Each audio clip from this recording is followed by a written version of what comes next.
There's nothing quite as nostalgic as the sight, sound and smell of a steam engine fully fired up and in glorious working order. For the majority of us today, that means a visit to a steam rally or a preserved historic railway. And from the youngest onlooker to those who are glad to be young at heart, the joy of steam is quite simply one of life's greatest pleasures.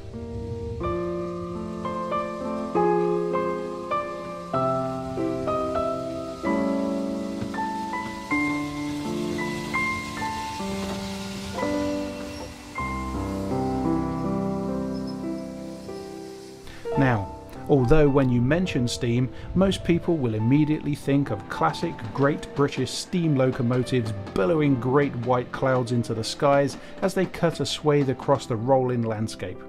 The story of steam actually started much earlier.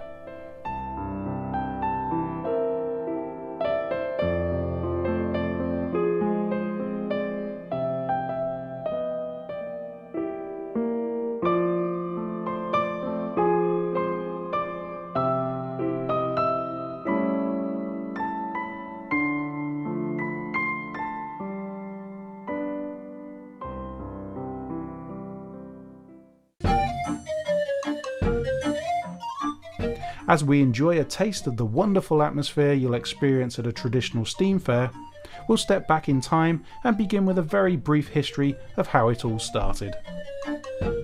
With everything from practical farm machinery to the magnificent showman's engines on display, the steam really is being put to good use. And incredibly, the development of this form of power dates right back to about 10 AD. That said, it did actually take until the 16th century before scientific advances made the use of steam power a real possibility, and the late 17th century before steam became a fully viable option fueling the Industrial Revolution.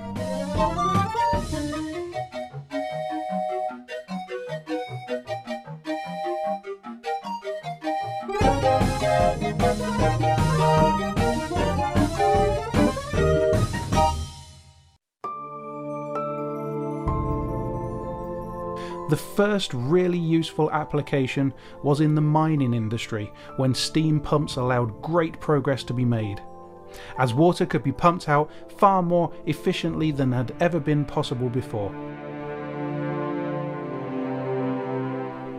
Steam-generated power was suddenly hugely exciting, and with such treasures as Thomas Savery's Miner's Friend and Thomas Newcomen's atmospheric engine, the race to exploit this great source of power was quickly on.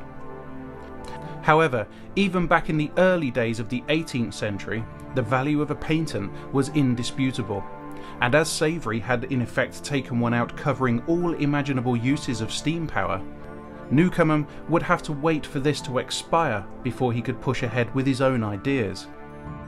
Like many inventors past and present, Newcomen was simply not prepared to wait patiently, and in the end, with another partner, he joined forces with Savery to get around this problem. Ironically, when it comes to the history of steam, it's Newcomen's name that has been recorded for posterity, with the eponymous Newcomen engine having been installed in collieries all over England. But we perhaps shouldn't feel too sorry for Thomas Savery, as it has been suggested that his Miner's Friend was almost an exact copy of one invented by Edward Somerset, the second Marquis of Worcester, some years earlier. It's fascinating to think, looking at all these mighty traditional traction engines on parade here today, that steam was once the cause of such controversy. But as the Industrial Revolution gathered pace, more and more folk were destined to become increasingly hot under the collar over steam.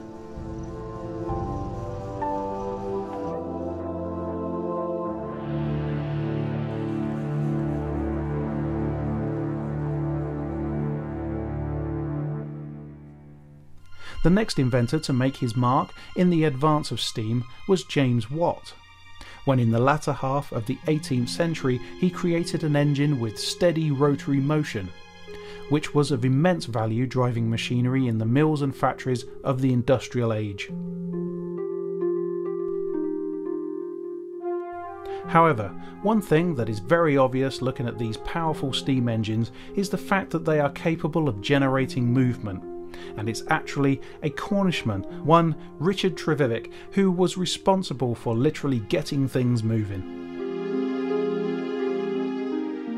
Trevithick, another fine inventor, started his career with a high-pressure steam engine for a tin mine in his native Cornwall at the end of the 1700s. But as the new century progressed, so did Trevithick. His London road carriage was the first steam-powered road vehicle in 1803, but despite it being the source of great fascination and novelty, the fact that it was incredibly uncomfortable meant that the popularity was short-lived. Yet this was far from being the end of the line for Trevithick, because a year later he mounted a steam engine on wheels, and his unnamed locomotive was the first to haul a train along a tramway at Merthyr Tydfil in Wales.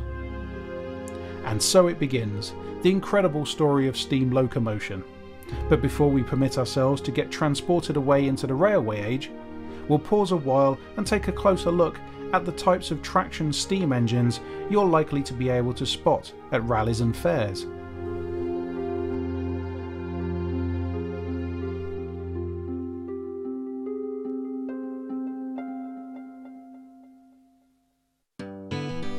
Basically, traction engines can be divided into 6 main groups, with the most straightforward of them being classed as portables.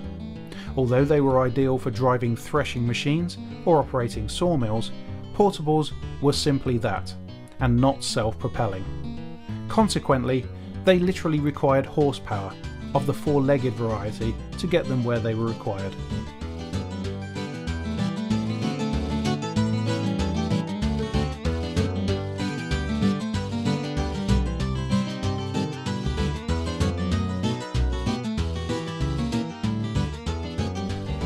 Interestingly, portables were still used well into the 20th century, and if kept in good working order, even the oldest of examples will still produce power once the steam is up.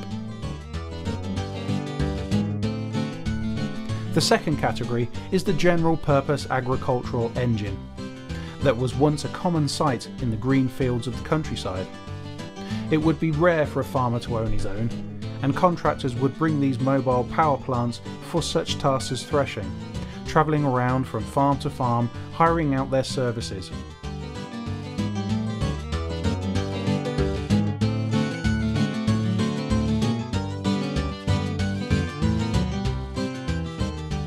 Production of these engines stopped shortly before the outbreak of World War II, but they continued to be used right up until the end of the 1950s.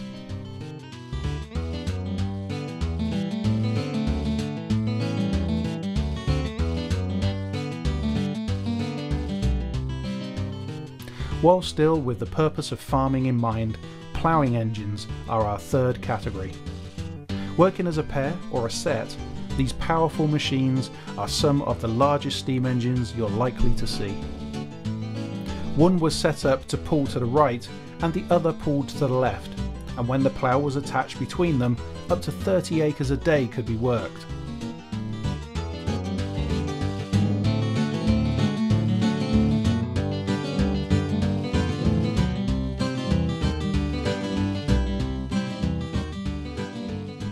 Next, we come to road locomotives, vehicles designed for heavy haulage. The highly decorated showman's engines that are always popular on occasions like this actually belong to this category. With 3 speed gearing, sprung front and rear axles, plus the additional water tank so greater distances could be travelled, these traction engines were able to pull loads of 120 tons or more. And for the showman, not only did this engine haul the fairground ride the length and breadth of the nation, but also, once in position, they generated the power that was needed to provide all of the fun at the fair.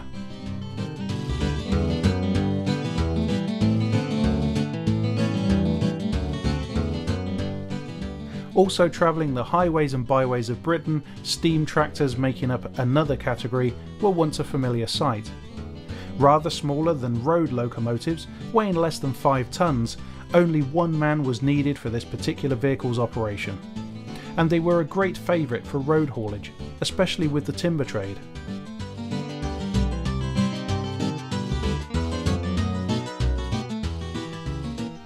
Although not considered perhaps a category in their own right, as the 20th century unfolded, the steam wagon or lorry was developed. Early models, such as those made by Foden, could reach speeds up to 30 miles per hour, and when later models were fitted with pneumatic tyres, a top speed of 60 miles an hour could be achieved.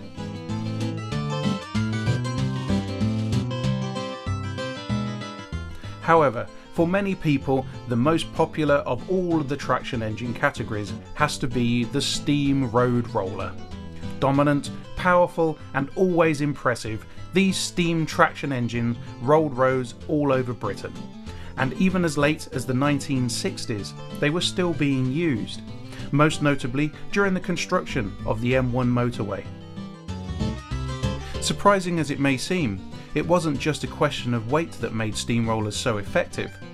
And when tarmac was introduced, models weighing as little as 3 tons were very successful indeed.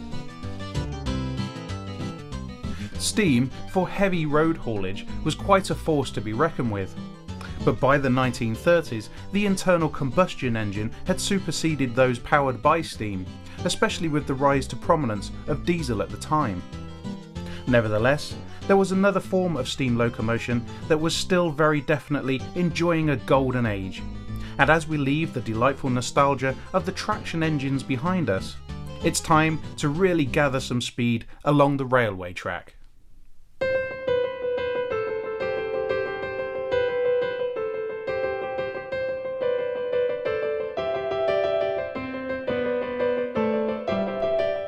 Looking at these incredible archive images of the Great British Railway system in its heyday, for those who remember waiting for the arrival of one of these magnificent trains, all manner of nostalgic memories will come flooding back. The dust, dirt and pollution will all be forgotten as the romance of the steam age clouds the not that far distant past, taking us back to a time when every small boy's greatest ambition was to drive a train.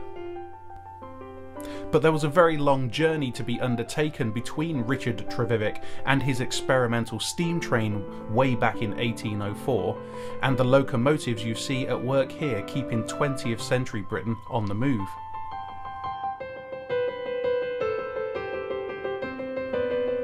Despite the dramatic advances made by Trevithick, the baton of the great race for steam power was about to be picked up by a man dubbed the inventor and founder of the railways, George Stephenson.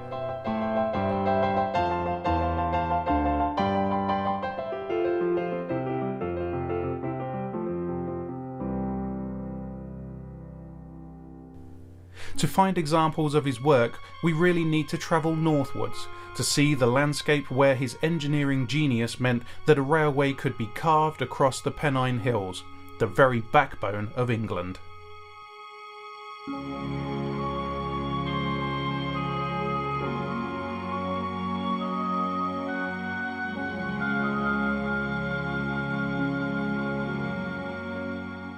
There was plenty of opposition to Stephenson's daring ideas, but by the 1820s the industrial north was in desperate need of a fast, efficient, affordable transport.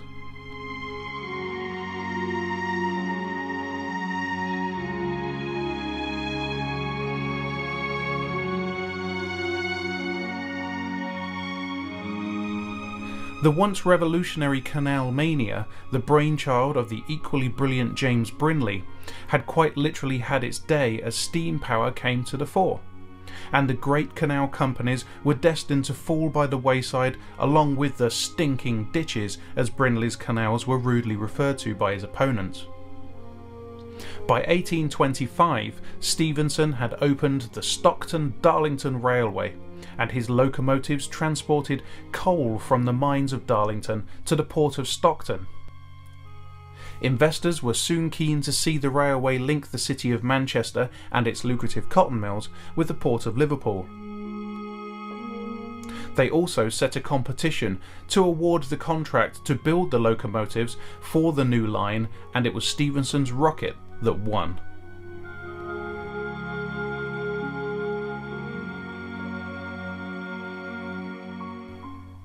With the help of his son Robert, Stephenson went from strength to strength, building railways across northern England, which was all well and good, but with London in the south, sooner rather than later, this was where all railways would eventually lead. While the Stephensons had been busy boring tunnels through the Pennines, in the south another inventive engineer was making quite a name for himself. With his Great Western Railway, frequently abbreviated to GWR, or God's Wonderful Railway by its admirers, Isambard Kingdom Brunel was linking London with the major ports of Bristol and Plymouth in the southwest. Brunel, in his late 20s, was remarkably young to carry such great responsibility, but he was in actual fact a contemporary of Stephenson Jr. Robert. On paper, all should have boded well for the story of steam, with the Stephensons from the north and Brunel from the south meeting somewhere in the middle, but as the history books attest, things are rarely that straightforward.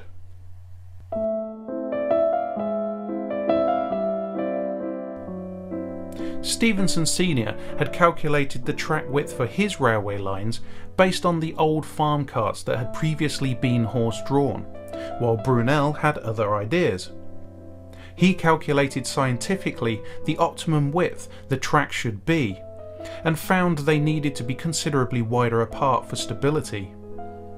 Consequently, believing that common sense would prevail, his railway lines were built as broad gauge, and Stephenson's tracks were then referred to as narrow gauge.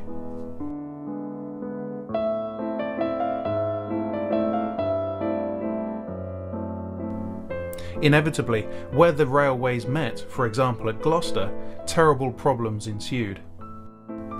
Trains travelling from the Midlands would come into the station from Birmingham carrying goods bound for Bristol on narrow gauge tracks. Everything would then have to be unloaded and transferred to a train on broad gauge tracks to go south. Needless to say, consignments went missing and the battles between the railway companies got very heated indeed. Eventually, the government had to step in and found in favour of the narrow gauge, which is still in operation today, quite simply because more track had been laid in the north than in the south at this point in time. Reluctantly, Brunel had no choice but to abandon his broad gauge, and all of the wonderful steam trains you've been looking at in this programme are the width of Stephenson's old farm carts, manufactured to fit the narrow gauge railways of Great Britain.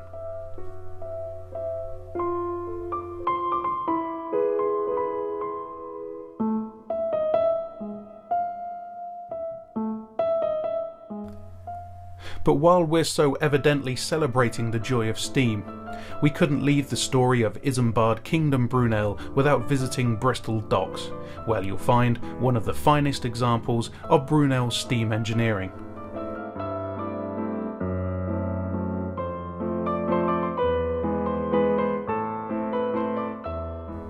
The SS Great Britain was the first iron-built steamship to be screw-propelled across the Atlantic. You see, Brunel wasn't ready to stop at the ports. Oh no, he wanted to offer steam transport across the world to America and beyond. With the SS Great Britain, along with the sister ships, the Great Eastern and the Great Western, he achieved yet another of his goals. Back on track, where narrow gauge had finally been settled on, the railway age was well and truly underway. Railway companies appeared, great and small, the length and breadth of the United Kingdom, and with the help of some amazing footage, we'll step back in time and enjoy the sights and sounds of steam locomotion from yesteryear.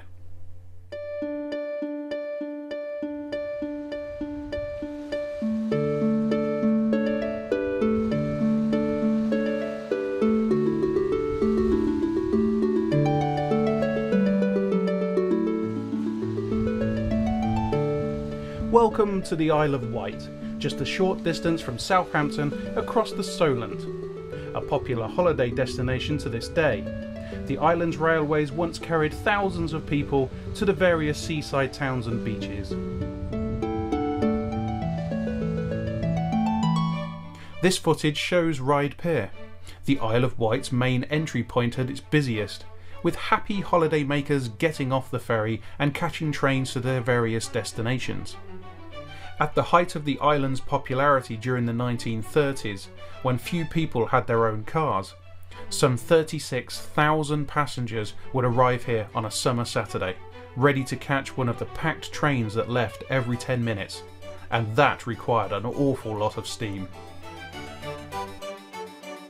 Here you see hordes of holiday makers arriving at the lovely seaside resort of Ventnor on the island's southeast coast. But as old as these evocative images are, the popularity of the Isle of Wight as a place of retreat began a great deal earlier, and the island's railways certainly played their part.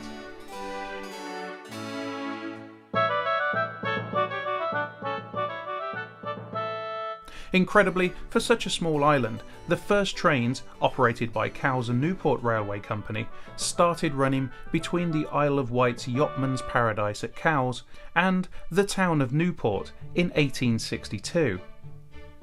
Ryde and Shanklin then appeared on the railway map before lines were extended to reach Ventnor in 1866. By the dawn of the 20th century, the railway linked all the island's major towns, with a surprising number of companies running the show. The Cowes and Newport Railway, the Ryde and Newport Railway, the Brading Harbour Railway, the Freshwater Yarmouth and Newport Railway, the Isle of Wight Newport Junction Railway, and last but not least, the Newport Godshill and St Lawrence Railway. All carried the adventurous Victorians that flocked here in deference to the royal lady who had given her name to the age.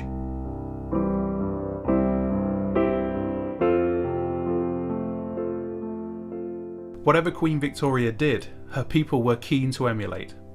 And when her beloved husband, Prince Albert, built Osborne House on the Isle of Wight for his hard-working wife as a place of retreat from her royal duties, many of her subjects followed suit. However, they could hardly hope to compete with the sovereign's house in the country, and there was something else that only the Queen of the railway age could possibly aspire to. Queen Victoria actually had her own private station here at Whippingham, just a short carriage ride from Osborne House. The royal legacy is still a delight to this day, and Queen Victoria certainly made her mark, renovating the lovely church of St Mildred for her family to attend service whilst in residence, and building the almshouses opposite to house her retired servants from Osborne House.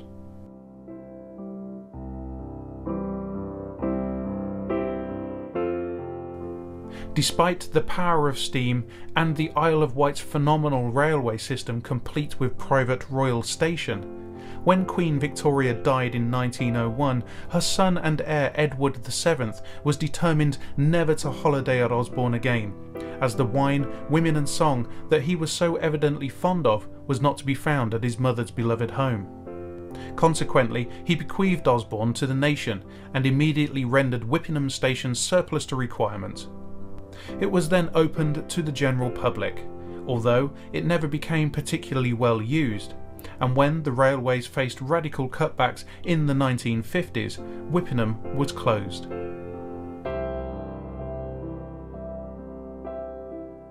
Today, visitors to Whippingham will see a pleasant house that once was the station, and only a wander along a nearby footpath will reveal the evidence of the disused railway track. And railway closures were not confined to the Isle of Wight, as the joy of steam on all the railways of Great Britain were about to fall foul of what became known as Dr. Beechin's axe.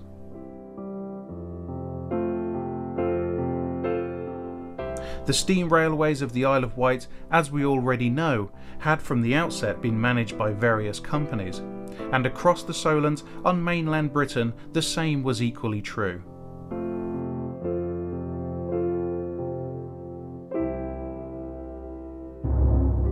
After society had returned to relative normality after the First World War, it was evident that this did not make for an efficient transport system. So on New Year's Day of 1923, the railways of Great Britain were amalgamated into just 4 groups. They were London, Midland and Scottish Railway, the London and North Eastern Railway, the Great Western, the only railway to keep its original identity, and the Southern Railway, into which all of the Isle of Wight's railways were incorporated. Some lines were inevitably closed at this time, particularly as there were a few that were actually run by rival companies between the exact same destination.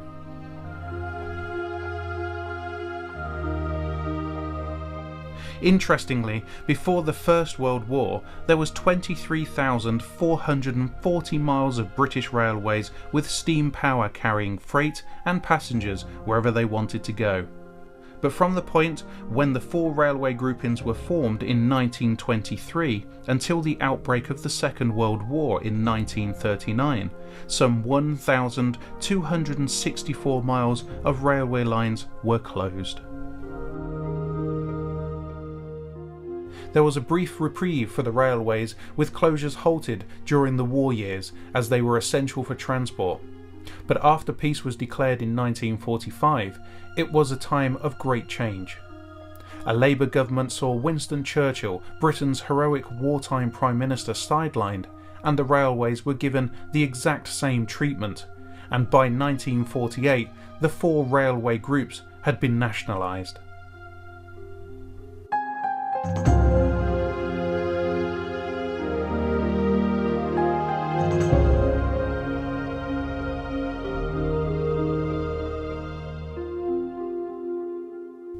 In the post-World War II era, as Britain's economy started to improve, the fuel rationing finally came to an end.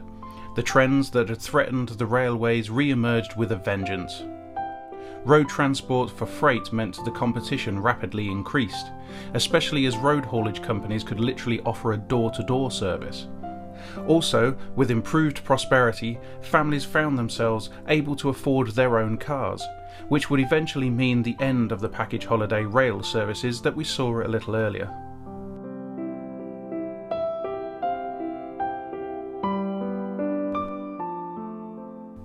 This was a particular problem on the Isle of Wight, where right from the outset the enthusiasm for railway mania had meant expansion was driven by the heart rather than by the head.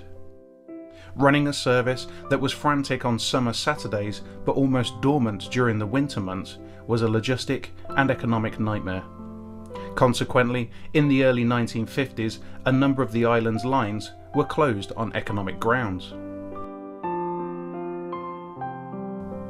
With the railways nationalised, the British Transport Commission realised it was time for action, and in 1955 their modernisation plan was approved to replace steam with diesel and electric trains, in order to get the railways back into profit by 1962.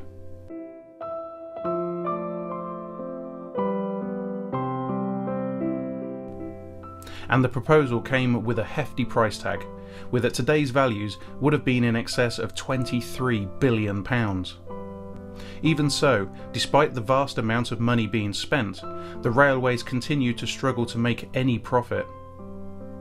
Politics played a huge part in the difficulties too. The government was worried about alienating the electorate and repeatedly froze passenger fares and freight costs in an attempt to keep everyone happy. But as Prime Minister, Harold Macmillan was busy telling the nation that they'd never had it so good. By the early 1960s, the railways were in financial crisis. What's more, Macmillan's Transport Minister, Ernest Marples, who was actually the director of a road construction company, believed that the railways were a relic, belonging very definitely to a dim and distant past.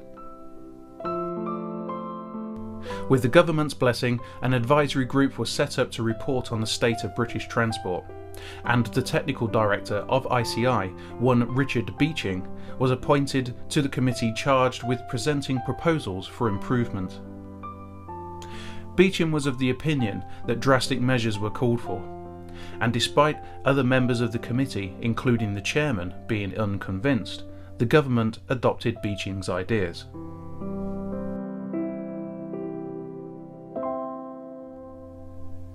For Beeching, who was destined to become chairman of British Railways, It was a network he was determined to see operate as a business rather than a public service.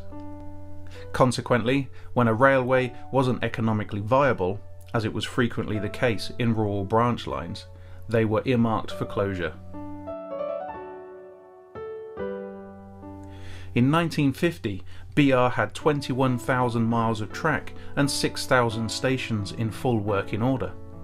But over the next 25 years, the railways of Great Britain would be decimated by Beeching's axe, leaving 12,000 miles of track and 2,000 stations, which is pretty much what you'll still find in operation today.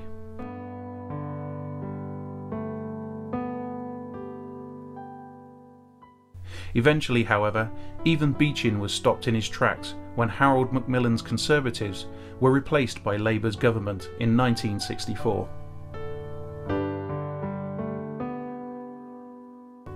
With his plans for further cuts and the restructuring of the railways rejected, Beeching resigned in 1965.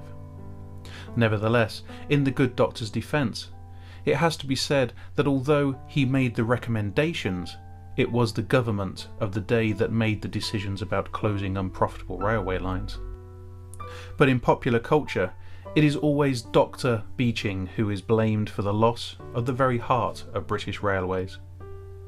There were of course many lines that did survive the cuts, but the joy of steam was nonetheless still to be dampened. For everyone enjoying the delights of train spotting, the once eagerly awaited plume of steam appearing over the horizon became a thing of the past, as diesel and electric trains took their place.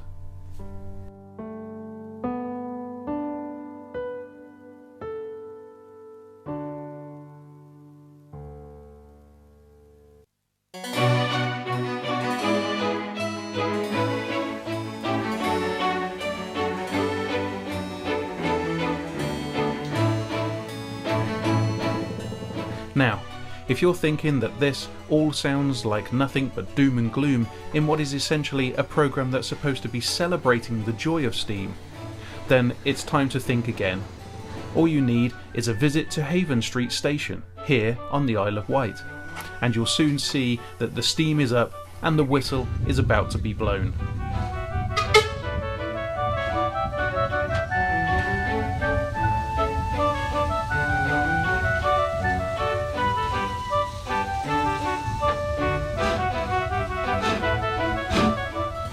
Like many of Britain's rural railways that fell under Beeching's axe, those on the Isle of Wight have been restored and preserved by steam enthusiasts alongside willing volunteers. It all started when a determined group of schoolboys formed a steam society in 1966, after managing to purchase a remarkable locomotive by the name of Cowborn that was being taken out of service. And of course, once you have the engine, the next thing you need is a length of railway track for it to run on. When the track was acquired, the boys' dream quickly became a reality and the Isle of Wight Steam Railway was born. Often people who are not steam enthusiasts wonder why others are so passionate about it, but you only have to come here to discover what the attraction is. Run by volunteers as determined to keep steam alive as those eager schoolboys who preceded them, the atmosphere is of a delightful bygone age.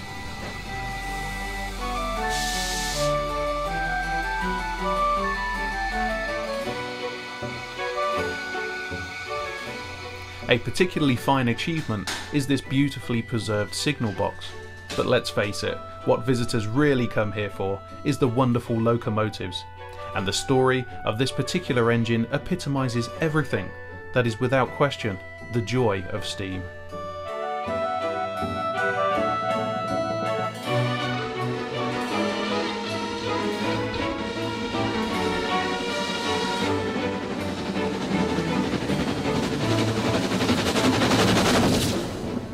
If the nameplate looks familiar, that's because this is Cowborn, the very locomotive brought by those schoolboys back in 1966.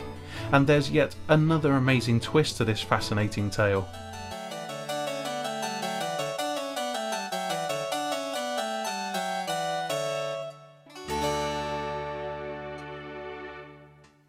Calbourne's driver, busy at work preparing for the day carrying visitors around the island, actually has a remarkable connection with this locomotive. Built on the mainland at Nine Elms in 1891, Calbourne, after sterling service, was sent to the Isle of Wight in 1925 to help transport the thousands of holidaymakers who descended in their droves, and it was here she remained, even as visitors' numbers went into decline in the post-war years. For the island's engine drivers, Calbourne was a great favourite, and her driver today was her actual driver in the years before Beeching's axe was even poised to fall. And as you can see for yourself, there is a bond between them that is unmistakable. But as we already know, the writing was on the wall for the railways of the Isle of Wight, just as it was for mainland Britain. And in 1966 the decision was taken to electrify the island's tracks. Our driver and Calbourne were parted as he was sent off to drive the new electric trains, and our enterprising schoolboys came to the rescue. And that might well have been that, but as the years passed and the time came for retirement, and our driver signed up to become a volunteer at the Isle of Wight Steam Railway. You can of course work the rest out for yourself. And for the visitors who want to know more about Calbourne, there's nobody better to ask than their driver. He'll be happy to pass on his wonderful stories of a bygone golden age when steam really was the power behind the railways.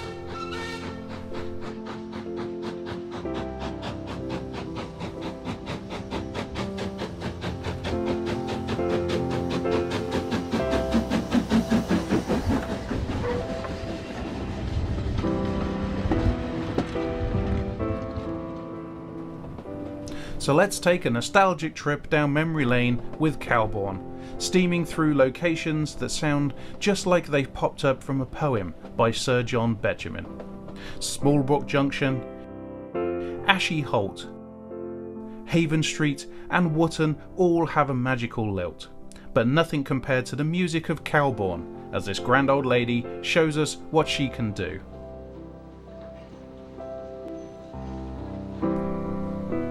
As dusk falls on this classic view, with Calbourne returning to Haven Street at the end of a busy steam day, we'll take this opportunity to travel back to the mainland.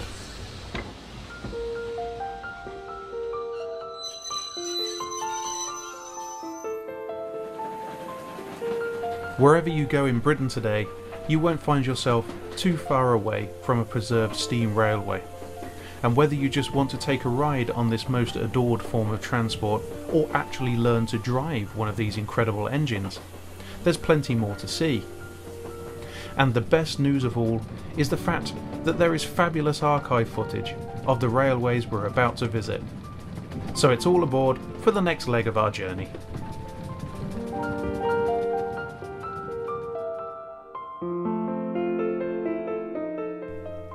The images you are now seeing were shot in the beautiful English Cotswolds, and whether from long ago or the present day, you couldn't wish to find a more idyllic scene.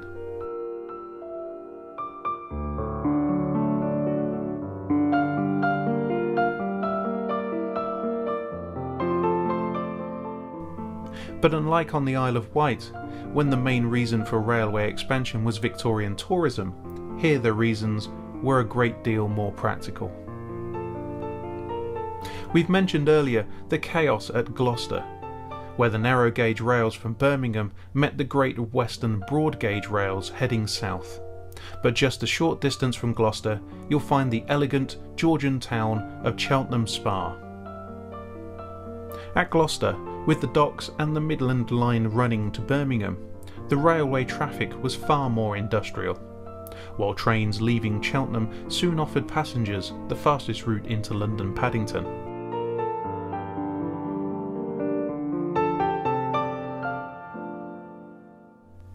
By the end of the 19th century, this journey could have been done in less than 3 hours under the power of steam. And into the 20th century, the Cheltenham Flyer became a very popular service indeed. The preserved railway that we're visiting next is a part of a line that used to run to Cheltenham's town centre, and although abbreviated to GWR, we're not actually talking Great Western Railway on this occasion, despite the fact that it came under their operation. We're actually at the headquarters of the Gloucestershire-Warwickshire Railway, based at Toddington on the edge of the Cotswolds. In the past, the Honeybourne line, as the full length of line was known, ran almost parallel to the busy Gloucester to Birmingham service, but it was opened considerably later in 1906.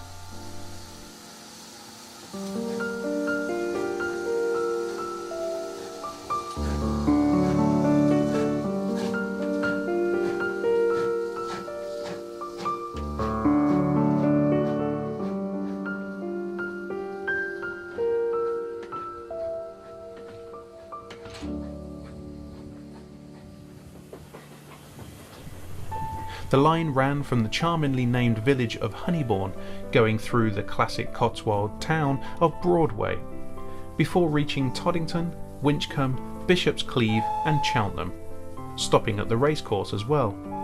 The service was extremely popular on race days when people flocked from far and wide to Cheltenham. Even today, you can arrive at the racecourse in style aboard a steam train. And with such copious quantities of champagne and Guinness being consumed at prestigious events like Cheltenham Gold Cup, having an enthusiastic engine driver to take you on your way is a very good thing indeed.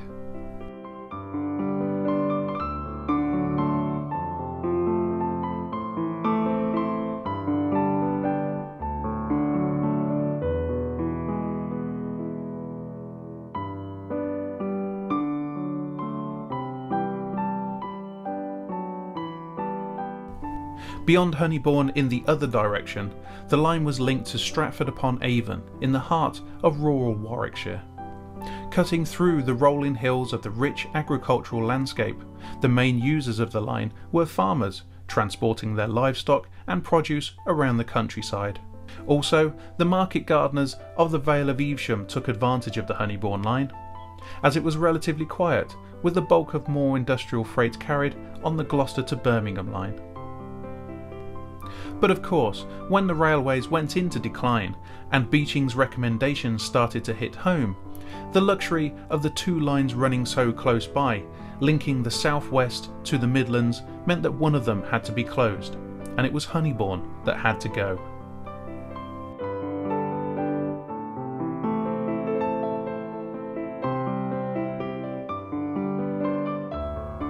BR did maintain it for a while as a relief option, but as the 1960s gathered pace, it started to be closed a section at a time. British Rail's management, though, didn't have it all their own way, as steam enthusiasts did protest, putting up something of a fight, and that's precisely what happened here in the Cotswolds.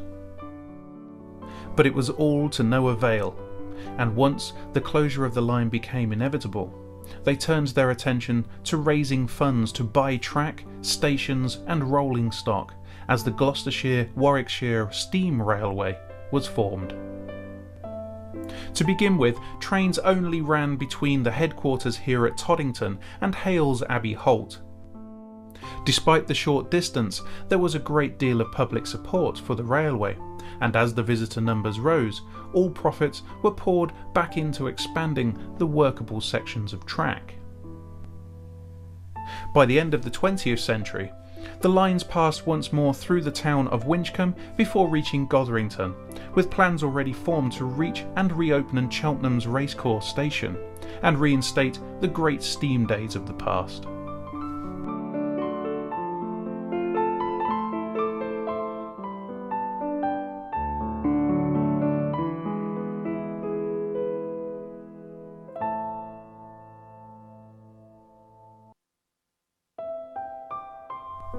If you want a real sense of the joy of steam, try a wander around the engine sheds at a preserved railway, if they happen to be open to the public. They will contain a veritable treasure trove, and along with the magnificent locomotives in steam today out on the tracks, some of the engines still undergoing restoration are equally fascinating. This 2800 class, built at Swindon in 1905, has been receiving the attention of her restorers since the early 1980s, and the prospect of her billowing steam again one day is what is keeping everyone going.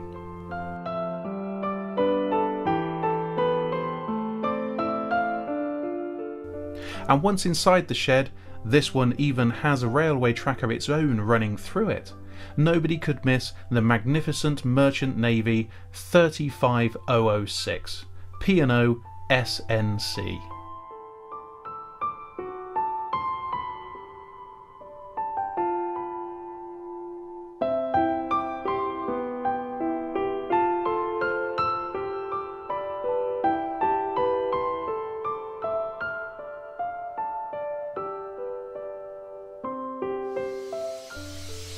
Now, the engine shed is all well and good when there's no trains running, but we're talking the joy of steam here.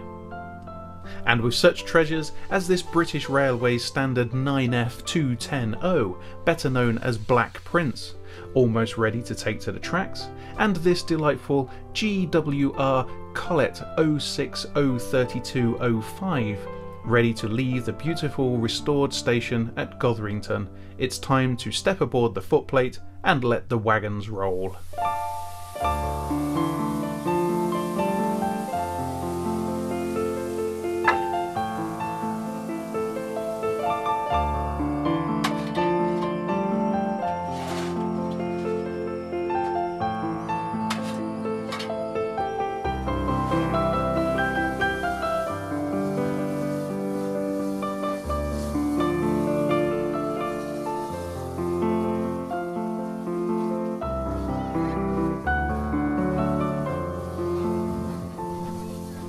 This is actually the last full steam day of the year for the Gloucestershire-Warwickshire Railway, but as Christmas approaches, the Santa specials will be starting soon.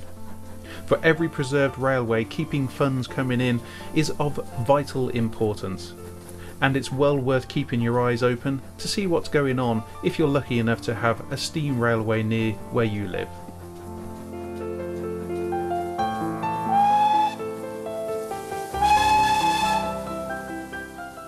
As well as the Christmas specials, which are very popular with every steam railway. Events are also arranged where the Reverend Audrey's iconic Thomas the Tank Engine comes to visit, introducing the next generation of enthusiasts to the joy of steam.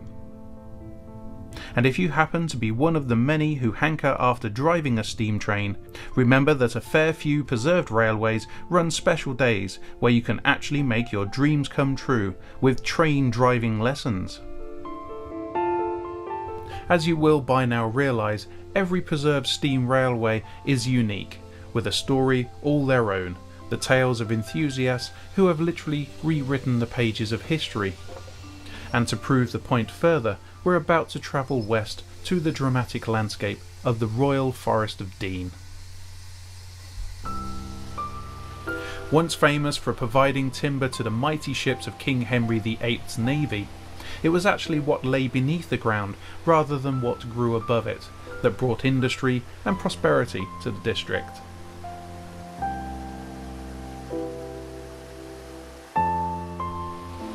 Rich seams of iron ore, coal and limestone were discovered, and just as had been the case for George Stephenson, it was the quest to find transport for those precious but heavy commodities that brought the railways to the forest. This amazing archive footage is of the area around Lydney Docks, the destination for much of the iron ore, coal and limestone mined from deep below the forest. Today the docks have fallen into disrepair, but there was a time when the area was thriving, when the steam trains were enjoying their heyday.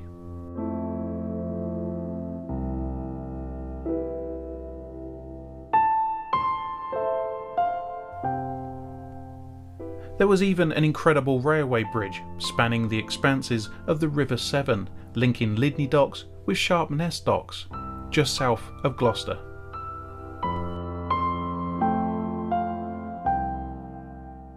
What you see recorded for posterity are the last days of the bridge, which had already been damaged in an accident during heavy fog in 1960. It couldn't have happened at a worse time. With Dr. Beeching wielding his axe, there was no money forthcoming, and the bridge deemed too damaged for repair. It was 10 years later before it was eventually dismantled, ending an era for the district that had started way back in 1879, when the bridge had been first opened.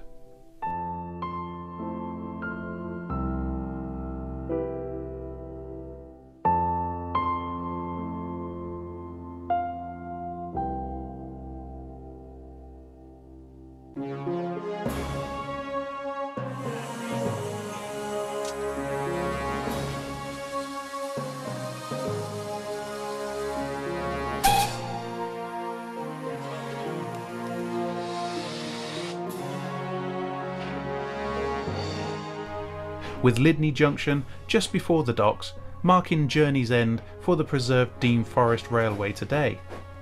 It's time to get up steam one last time on this 1949 British rail engine, fondly known as Forest Pannier 9681, to travel to Norchard Steam Centre, this delightful railway's headquarters.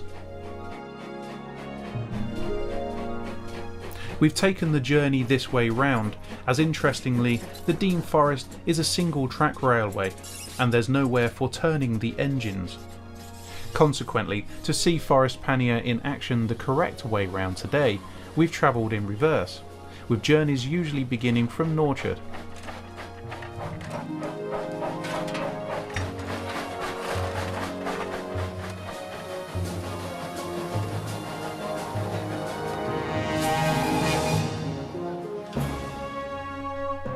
But as we pull back into Norchard, passengers awaiting on the platform are treated to the perfect nostalgic view, as they prepare to step back in time to a golden age of travel, when taking a journey was a wonderful adventure wherever you happen to be going.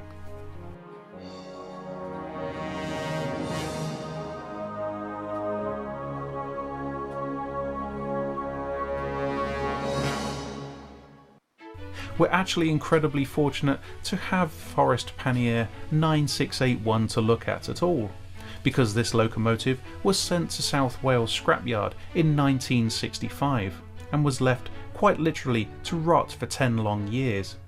Eventually she was rescued by another group of steam enthusiasts who raised more than £3,500 to buy her.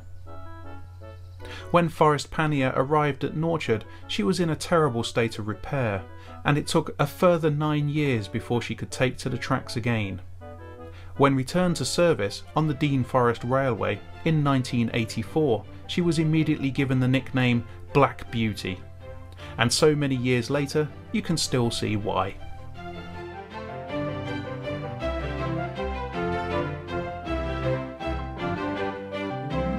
Sadly, our time looking at the joy of steam is drawing to a close, and hopefully you have enjoyed this nostalgic trip down memory lane in search of a bygone era that may have long passed but will never be forgotten.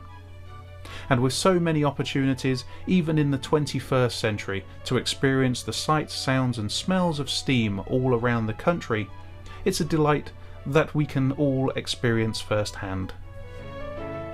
So, whatever your preference, whether it be the colourful showman's engines and the mighty steamrollers of the traction engine rallies, or the preserved steam railways scattered all around Great Britain, there's always a treasure to be found. And of course, if you head for the station cafe, you'll usually find plenty of steam, but this time from a kettle, because with an experience as traditionally British as this, you couldn't possibly pass up the chance of a really good cup of tea. Steam certainly powered a brave new world back in the 18th and 19th centuries, and thanks to the enthusiasts and volunteers you've seen throughout this programme, it is a legacy that will never be lost or forgotten. The joy of steam is destined to be cherished from the past, for the present and into the future. Steam, like such great statesmen as Sir Winston Churchill, helped to make Britain great. And although nebulous and fleeting, it is as much a part of our heritage as any bricks and mortar holding the history of who we are as a nation in place.